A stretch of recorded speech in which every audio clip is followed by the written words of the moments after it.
Assalamualaikum warahmatullahi wabarakatuh.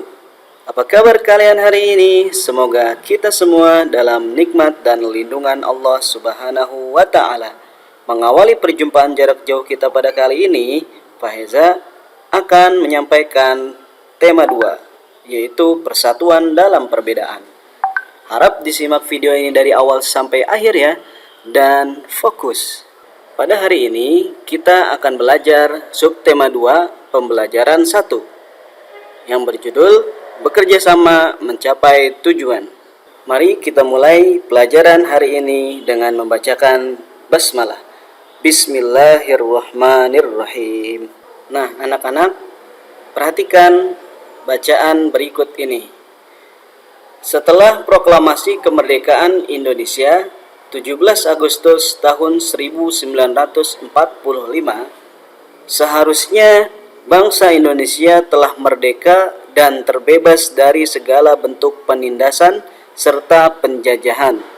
Namun, ternyata kenyataannya tidak demikian. Bangsa Indonesia masih perlu berjuang mempertahankan kemerdekaan Indonesia. Kenapa ya? Mari kita cari tahu pada materi berikut ini.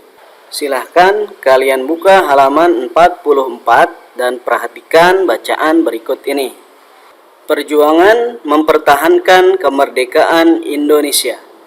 Setelah proklamasi kemerdekaan Indonesia 17 Agustus 1945, bangsa Indonesia ternyata masih terus berjuang mempertahankan kemerdekaan Indonesia dari gangguan bangsa asing yang datang seperti dari pemerintahan Belanda. Dalam hal ini tentunya bangsa Belanda, para penjajah, mereka masih merasa belum puas karena mereka belum sepenuhnya menguasai negara tercinta ini. Tapi kita meyakini inna ma'al usri yusra. Setelah kesulitan pasti ada kemudahan. Maka dari itu para pendahulu kita terus mempertahankan kemerdekaan Indonesia demi generasi yang akan datang. Lalu kita ke paragraf yang selanjutnya. Pasukan Belanda kembali datang ke tanah air. Kedatangan ini disambut dengan berbagai bentuk perlawanan oleh bangsa Indonesia. Sehingga sejak tahun 1945 sampai tahun 1950 telah terjadi berbagai macam pertempuran di berbagai daerah antara pihak Indonesia dengan pihak Belanda yang dibantu oleh pasukan Inggris. Coba kita bayangkan bagaimana mereka, para pendahulu kita, berjuang mempertahankan kemerdekaan Indonesia. Mereka melawan para penjajah yang bersekutu dengan pasukan Inggris. Mereka bekerjasama dengan pasukan Inggris untuk menguasai negara ini kembali. Mari kita perhatikan para penjajah. Mereka bekerja sama untuk menguasai negara kita. Tapi apakah negara kita bekerja sama untuk melawan kedatangan mereka untuk menguasai negara ini? Lalu bagaimanakah perjuangan bangsa Indonesia dalam mempertahankan kemerdekaan Indonesia di berbagai daerah? Silakan kalian buka halaman yang selanjutnya, yaitu halaman 45. Mari simak dan perhatikan bacaan berikut ini. Pertempuran Surabaya. Pada tanggal 25 Oktober tahun 1945, tentara sekutu dipimpin oleh Brigadir Jenderal Malabi.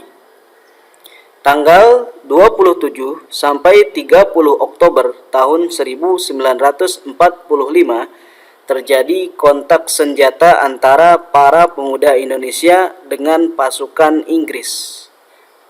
Dalam pertempuran ini, pasukan Inggris dapat dipukul mundur. Bahkan puncak dari pertempuran tersebut adalah terbunuhnya pimpinan pasukan Inggris, Brigadir Jenderal Malabi. Tentunya, alhamdulillah, ini berkat para pemuda Indonesia yang berani, yang semangat dalam mempertahankan kemerdekaan Indonesia. Dengan persatuan para pemuda, mereka dapat mengalahkan pasukan Inggris, bahkan dapat membunuh pemimpin pasukan Inggris yang bernama Brigadir Jenderal Malaby. Perhatikan di paragraf yang berikutnya.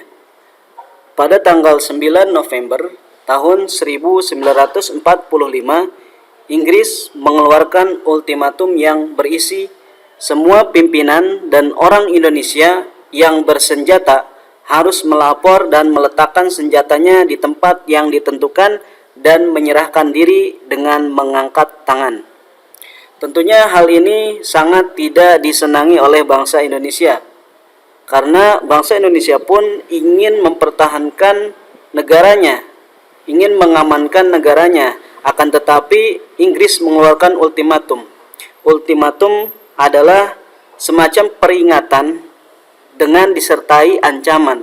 Peringatannya apa? Perhatikan, semua pimpinan dan orang Indonesia yang bersenjata harus melapor dan meletakkan senjatanya di tempat dan ditentukan, menyerahkan diri dengan mengangkat tangan. Jadi ini adalah sebuah peringatan, akan tetapi dengan sebuah ancaman untuk mengancam bangsa Indonesia agar mereka menyerahkan diri.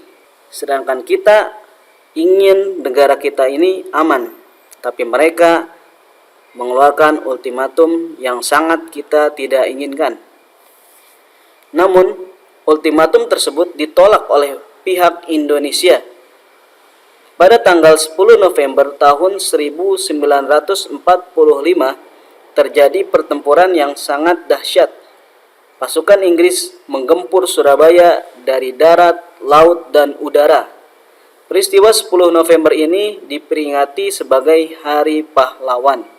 Namun, walaupun pasukan Inggris menggempur Surabaya dari darat, laut, dan udara, tapi dengan itu semua, nyali dan semangat rakyat Indonesia, khususnya rakyat Surabaya, tidak patah semangat dalam menghadapi mereka semua.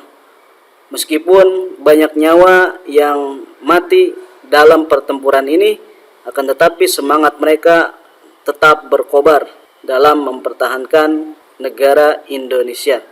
Maka peristiwa 10 November ini kita peringati sebagai Hari Pahlawan, karena pertempuran di Surabaya adalah pertempuran setelah kemerdekaan Indonesia yang paling besar terjadi di Indonesia. Maka kita sebagai penikmat jasa-jasa para pahlawan yang sudah berjuang di tanah air Indonesia ini, kita patut syukuri. Kita bersyukur kepada Allah Subhanahu wa Ta'ala dengan tetap semangat belajar, dengan tetap rajin belajar demi memberantas kebodohan, demi menjadi generasi yang berkualitas, yang berguna bagi agama, nusa, dan bangsa. Nah, itulah pembahasan materi pada hari ini. Jika kalian belum paham, silahkan putar kembali videonya dari awal sampai akhir. Semoga bermanfaat dan semoga kita dimudahkan oleh Allah Subhanahu wa Ta'ala dalam memahaminya. Sekian dan terima kasih. Wassalamualaikum warahmatullahi wabarakatuh.